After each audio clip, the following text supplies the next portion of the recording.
Football বিশ্বকাপের trophy বিশ্বের কোটি কোটি মানুষের কাছে গৌরব আর স্বপ্নের প্রতীক। সেই ট্রফিকেই এবার নতুন এক রূপ দিলেন দুবাইয়ের এক জুয়েলারি ব্যবসায়ী।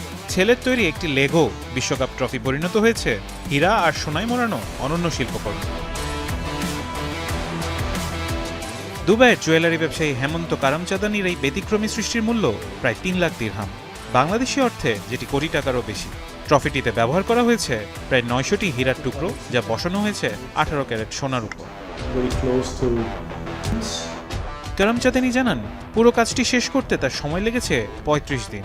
শুরুতে তিনি শুধু ট্রফির নাম ফলকে হীরা বসানোর পরিকল্পনা করেছিলেন, পরে ধীরে ধীরে পুরো নকশাতেই যোগ করেন হীরার ছোঁয়া। I want the younger generation, the kids wants to, look at it and take some inspiration. I don't want to make it very expensive, so the reason I chose a very subtle pieces, I still want the trophy element to it. It's not only like it's a piece of jewelry, so that's why we have kept it very limited. তবে চাইলে ট্রফিটিকে আরো অনেক বেশি দামি করা যেত বলেও জানান এই জুয়েলার, কিন্তু তিনি সেটি করেননি, কারণ তার লক্ষ্য ছিল ট্রফির আসল সৌন্দর্য এবং পরিচিত রূপ অক্ষুণ্ণ রাখা।